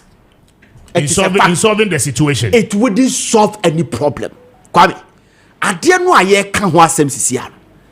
I saw for count. A galamsey, police, military, I him for count, district chief executives, hardcore politicians. Now you are part of it. Today me no ka say bro ayi China ni bia nu honoma onima ya nfere wote you anase wote Shanghai akwa bonum dunkwa fino China ni bia nu onum awen onim tano numere forest China ni bia nu onum hafu Kenya ase China ni bia nu onum Konongo. It is our own people that go there and the kokofo omoba Omo do omudisa was run a conformaba. Kwame, the district chief executives, some of them are deeply involved in this exercise. Yedim. Our ambassadors say what China and the other nationals about this country. Ebe mine. What have we told them? And their measures near them all. Kwame, you were hania a him for airport libation. Emma, a sure. Empes a ye fere say kabikas ensu asem produce so bi kofo oba omu kronso ni timetiano ensu no pe kamikas yet Kwame yetimi ku de kabikas ekokose ensu no e drive the spirit the ghost na e won so no away e ya hefu de kunsa it is clear they make what I say and the military men who show obi to say Erastus expose o ya ye ni military for adu o makwa se kwa bo mu kokko ya aduma o ma cha mu hu bi eye galamsey di bi today yes na o barracks there are some military people that they wish to go to galamsey site se abo kwa comment galamsey they are going to peacekeeping police for account men of God account then we are using the same approach from President Rawlings time since Fourth Republic to now. How can we go do this to this country, Kwame? You have some better suggestion. Tie, Kwame. You amended the Mining and Natural Resource Act. You the minimum sentence from 5 years to 15 years. You the maximum from 15 years to 25 years. Still, people are still doing the galamsey. Kwame, you cover speedboat aba. A cost here expense millions of dollars. 5 speedboats to strategic rivers. Biram, pra, any other arena, still people are mining. Enter a ministerial high committee. Kwame, Operation Hot, Operation Galamstop. Kwame, you are creating operation military and police joint action. Yet, you are no results. Then you seize excavators. You are burning excavators. Kwame, you send me a burning you dibia kosi baby. Still, Galamsey ne koso. And we are still they doing this the same approach? The same approach, Kwame. Hey, Obienu who go and read history. Or maybe who are Galamsey, as China for that. Or maybe the reason why not today China, a mwajo, and Obien to be mining China, and they say, their law no say, oh my near, you be bro kumfo. Why can't we, Abi Kwame, do the same thing in this country? Human rights laws, Human rights laws, be. Human rights laws, be Kwame. Okay, me ba okay, your Criminal Offences Act no. Adia a warranty, see a be bro be kumfo. E bi ni dey. Was say a person who intentionally causes death by unlawful harm shall be liable to suffer death. A person who causes, Jamaican watch I say, what is causes? Underline the word causes. Let us interrogate the word causes. Obi ono no what body tribu po no say ade we ya wudro. I would draw private me kunipa, but what ya kuku river be say, Mimi Jimmy Sika na me yere ne me makodi, obi konum say so no mu. Say the parade ti dey so trust. That is what the law says. Kessben. The law says talk about Kessben. the treason. Kessben. Every obi a wo kunipa. Kessben. Kwame. Wobi di so at the sinus akuku so mama, obi anya fibroid, obi anya cancer. Cancer so health insurance and cover. Etu wunye wia wo mu ano no Kwame. Dia be kan wacha say, e die ntimi yentimi amede law no say, obi obe galam say bia ye bebu akumfo. See yes I do for 5 years, Kwame. Just 5 years. You hold the shake up. All right. Oba wu ko fa Kwame Kombejai.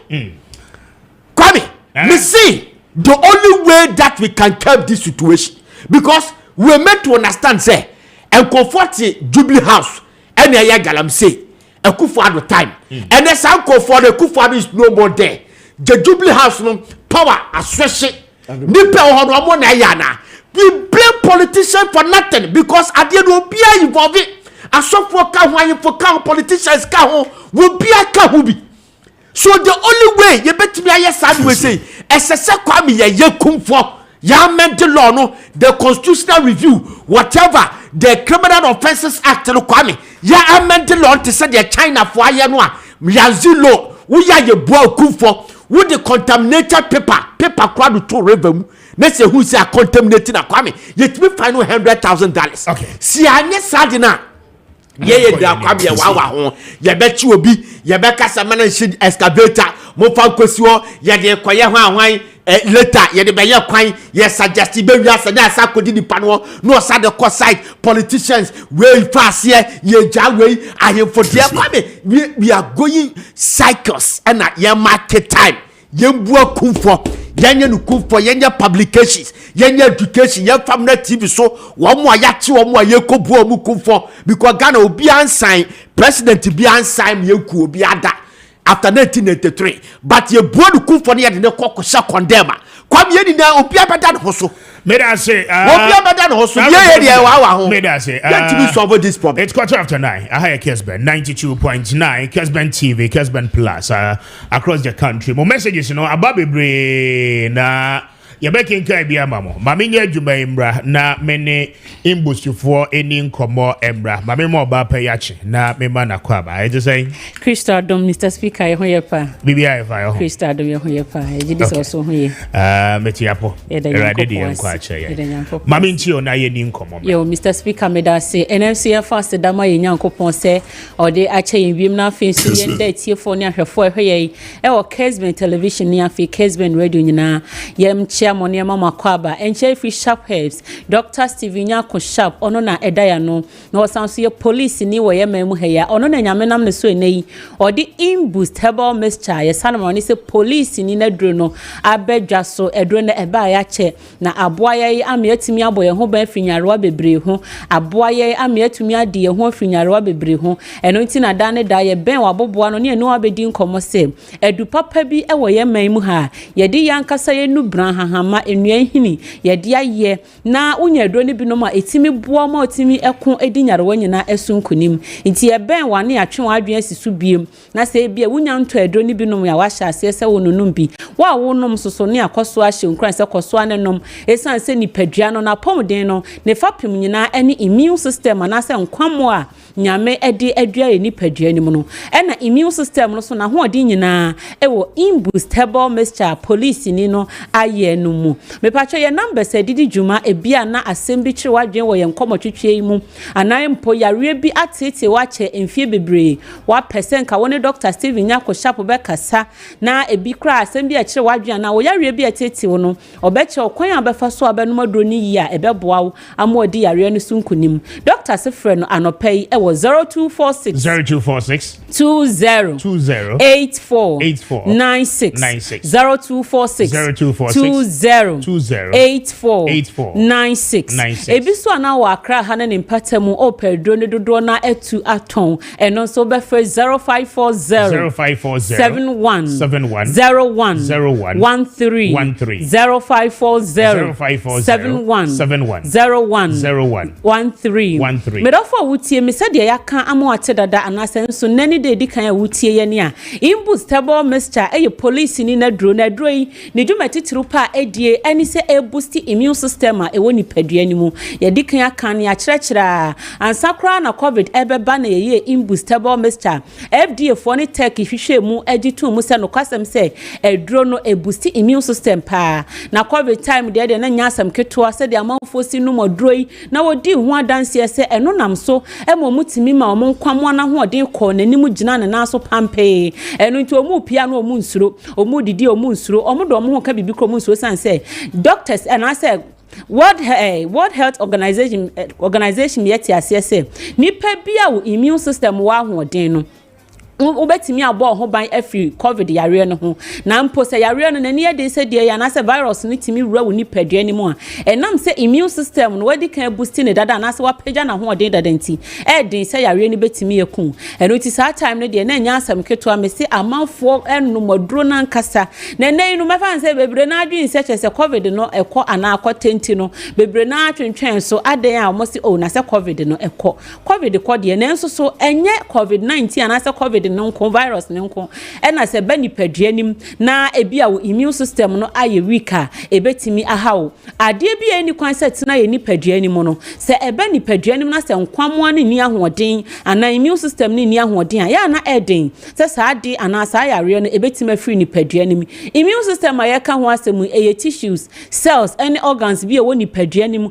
ena ka bom aye si immune system no modwuma edie eni se omo ena timi identify pathogens a ebe ni paduanim te se virus bacteria fungi na afi parasite ayekeka ho a chese omu wura ni paduanim a omu kwasesa nyarewa ede breye na se wo immune system no nya strong as pathogens ya yekan omu be ni paduanim a eden se ni paduanim betimi identify na sa notice se eniema bi se abo wura ni paduanim a eni kwan se tena ni paduanim eno ti eba sa nyoma no ebeje agua ewo ni paduanim na kwasesa nyarewa ahodo ede brew me pa cha se wo mpese sa muawa no anase sa bacteria virus no eba beju ni paduanim aboso a ye kanfo imboost herbal mixture ye sanman ne se police ni na dro enede amawo esan se eno no ewura ni paduanim a ehye epeja immune system na ho odin ma ni tumi gina na namo so etimi pamo sa nyoma ni nyina afri ni paduanim na asanso abo ho ban se de be ya sa muawa no entimi nwura ni paduanim afa yare bia eba ni paduanim no se enkwamo no wa ho odin a ene betimi afri ni paduanim akontem eno ti to da nipa bebre yare onomunro nanso so nro no ya no ose onhye da hu ano papa eto da ya na ebehia se obe boost immune system no ena im boost wo ho se eboa wo amoatimi apagya immune system na ho odibiem wa abra negative side effect bia enimu im boost dia onomu a emfaso a wunya no eye bebre obi wo honom a onum im boost no no ose menyare na menum bi dia abo me ho ban keke afi ofra se onum aduro na ose na se bi mpradua se me jame na se me hu se flames efrimu a eba obi so si me kasa se na flames aba me minimu na me yi na chese saa nneoma e woni padua ne kura ehinta ono akasa na wonimu no e na efra se a eduro no eye adwuma saa obi sika ne na mintumi na kura eduro na adwo chese ma brɛ me akasa ma adwuma me koye na ma brɛ ma poso twetwe me eti me to ho a me dane me ho koto ha na ma dane me ho abeto saa na ade achi na nso me fra se me num imbustable mixture no metumu se mfifre teme afa metumi didi ye ti me koto ho no ma metumi da pa me dofo awutie me se bia wo how bi na ye ba na ya amboso amenka se imbust ne entimi muawo esan se se ka imbust ho adanse a ye ntumi enkanwie nyame na madroi so ama wona onkasa kane na nkomo diabetes anase omo asichire yare ne bi nyame nam so amenei odi adanse ebi mo no omo pressure wo soro pa na so ofra se se onum imbustable mixture na enei nyame adom ate aba form o man kasa omutumu se yes apomde mapa abani padua ni mu se umoja ntumi ndia furusane yie na se toda wonsa no night aye titiritia edu papa ye be kanfo dia ma wo se numbi na ebe boa watimedi wakaginemu ama moja na de furusane ye eye imbust herbal mixture police ni na drone esanse ekrasa ponies na eno no boa ehwe ma moja atimedi furusane ye pa anase sugar na be normal na cholesterol no so aye normal na tannis no so ahwe abo ho ban afri yare bia anase akomayade bia ehum se namu yare na etete wo oba o menses na embe ye be ma ohaw bi na aba woni padua ni mu ama mema sem kofom better work for people in this country. Mr. Mahama and the NDC party cannot stop Galamsey. They must stop tickling themselves and laughing at the same time. What the NDC former member of parliament is saying cannot happen. Thank you for your message. Good morning, Speaker. I'm Mr. Ado. Syria, you send in that one from Syria. Also, please ask Mr. Ama, does he know that his people are making the Galamsey fight difficult? They must begin to tell us the truth. Thank you for your message. Good morning, Mr. Speaker. This is the big issue that needs serious attention. The issue of Galamsey shouldn't be politicized at all. What will stop this whole menace and thing happening is the shooting and killing, just as Narafin Ziga is professing. Kofi Korea sent in that from Kwewu Abetifi. Kofi Korea made us say any message. You know, Baroski, I've seen your message. Narachoku and Seydou Adams has killed. Okay, I don't know what you want to say. We say good morning, Jonas. All the way from Mansuton to Krum, the Diaba Speaker. Let me tell the leaders and appointees in the NDC that do not let John Dramani Mahama ideas fail and go down, because we will suffer for it one day, especially in 2028 if we are unable to do the things we promised. Thank you for your message. Good morning, Speaker. I'm Adams from Ofinso. Greetings to Abbas. We are listening and watching from Ofinso. Thank you as well for your message. You know, I'm Ebo Cute from Tadi. Please, it seems the lands minister is trying to play mind games with us on the fight against Galamsey. Indeed, all the measures they are professing aren't going to work. We have tried all these measures and then we failed as well. The people who are involved are the same big politicians in our country. They must deal with them upfrontly and then stop deceiving the general public. Thank you for your message. Good morning, Speaker. God bless you. In fact, we are not a serious country, and as we are, over 70% of us do not even think about the Ghanaian youth. How can you use this on armed people to go and fight Galamsey and become water guards? In fact, it's so funny an idea what we intend doing with this same trained people. Thank you for your message. You know, Mamimra Felix. So Felix, Babintio for 4 to 5 minutes on your wrap-ups. Na Jens fancy, na Jens sorry. So quickly, water guards, no. President Mahama. Ma yafon say onkobo insuo no ho ban no. It's a good thing and can say a now, however, omo ehwakade ana yama ehwakade yama ehwakade. Oh, see, I'm more you my dear ehwakade dey say me ba. Say was here display. You are talking about water guard. What are the main cause?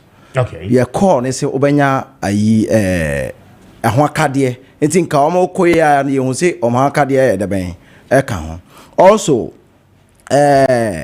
mehwe baby a yeka honorable eka say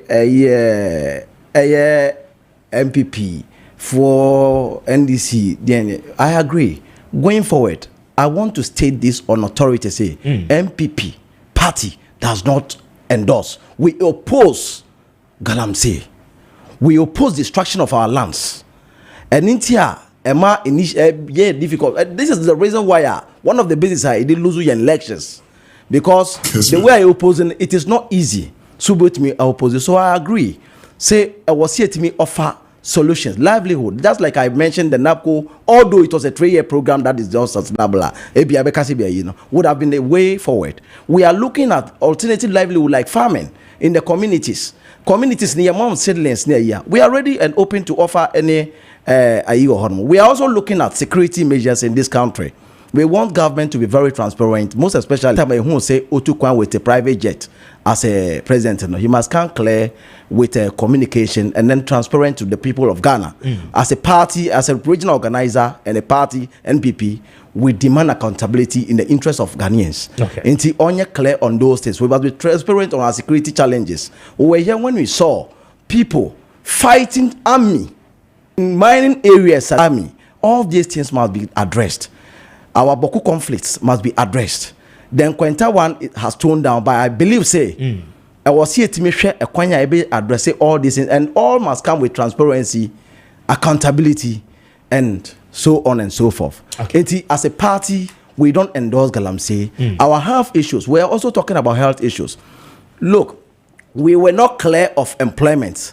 I believe, say, now we want to centralize on employment, say, on fire, water, gas, and it's a form of employment. I agree. What of the other people? We have other nurses and etc. As going forward, we need to upgrade. Reason why our agenda 111 nibi it be by in for instance we have 4. Yet me re and we offer that support to government. Say me and absorb our nurses who are sitting home. Facilities are and this one for instance your border areas. For instance, where honorable comes from is a border area. Border area. KJB border area menusu. Of border area. We have one in Quentin of Passa, a bag, Omonfi Togo, Omonfi northern part of the region. Burkina will come there. A big boost economy. This is where we need to enforce more energy. I invest it so that our youths at the end of the day will be working. And then our engagement with the public must be transparent, and we demand that from this very government. Thank you. But I say, Honorable, my member is not Ian Rapi up now. Yeah, many and the American. As I'm sitting down here, I will not agree with anybody who says a Ghanaian should be shot and killed because of Galamsey. No, I will not do that. Because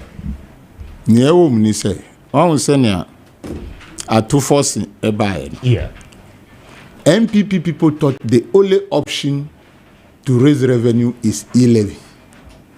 That was what they thought. We told them they shouldn't do it. They thought the only way is the COVID levy. But when I took him, what did he do? Or to me, identify.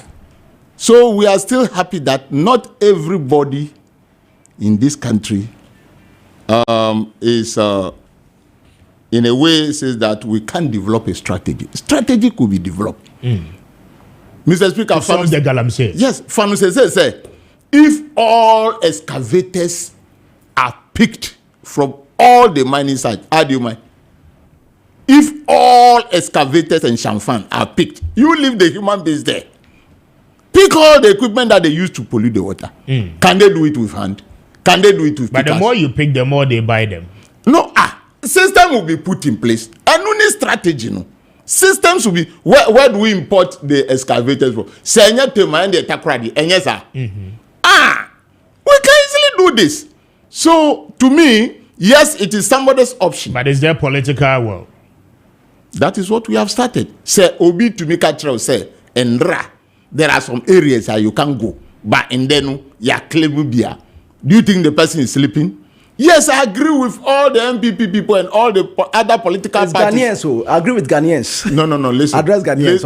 Unless you listen to the end of my sentence. No, address Ghanaians. You are an honorable member, and I believe you should address Ghanaians on this fact. I wanted your voice to be heard as a member of parliament. No. You were telling me right now that MPP does not endorse what? Galamsey. So why you made the law when you go to parliament? Nanado made the law that they should go and do Galamsey in forest. What are you telling me? I am accepting you because today is our first day of meeting. If you don't know what make, oh yes, you cannot accept me on that. Oh yes, very. Because when I take him to law, LI 2462, who made it? Is it not Nanado? You have to go and mine in the forest. Member of parliament. I'm just being charitable to you. No, you cannot about charitable issues. I'm a very well-known person, and I know the law is not about you. It is what is in the constitution. So speak to Ghanaians. No. You are saying that MPP will not. We don't endorse because but the law is there. Did you read the law? Quote it there. LI 2462. And what did he which year did he come? It was Nanado's time. Nanado. Your own time. Nanado must be careful to Nanado. So why just come out? Run about right now. We have constructed. Just 10 seconds now. Yes, let's learn. So the law is there. It is different doing propaganda on the street and the law that exists in our status books, for which somebody will say today that it is Nanado who passed the law for Galamsey to be done in our forest. Nanado, so when I mention that, irresponsible mining is what we call Galamsey. It is because the law Galamsey terms, so you are irresponsible mining. Let me tell you. So be very clear. The only thing I'll ask the MPP is to go to School of Governance and Financial Management. Mr. Speaker. Yes, just 5 seconds. We want responsible mining, not Galamsey. And also, Mamencha, honorable Nanabi, me own a Kasai, the Choni National Party, no. Okay. Unia, a Crobias, no, and then a good people.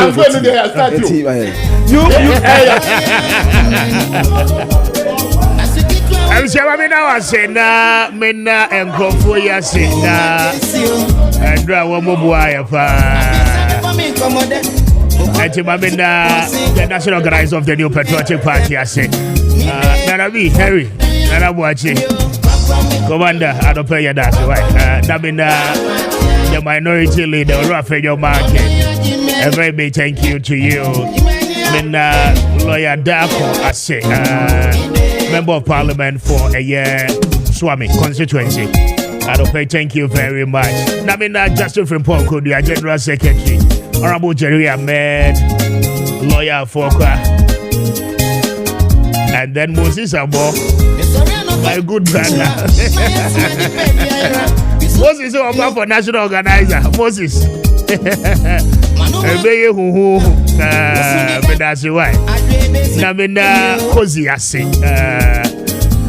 and then finally Namina Palgrave watching down Kwase. And the last is reserved for the best. Mamina Krobia Asante Ase, Deputy Director Communication, incoming youth organizer for the NPP. Akwe Wababo Jumayo, Jumayo. Wahoke Kano was no Krobia. I don't pay me that say that you're dashing be a monster. Only team being in our country so much. Na mediasi yako Sejo Ede production no eba betwazo. Adum yenia watching Friday. We will come and wrap it up for the week. We need to Kwame Appiah Kubi on behalf of my team. Maminda Munyina say God bless you. We'll meet again tomorrow morning. Yakra Munyina.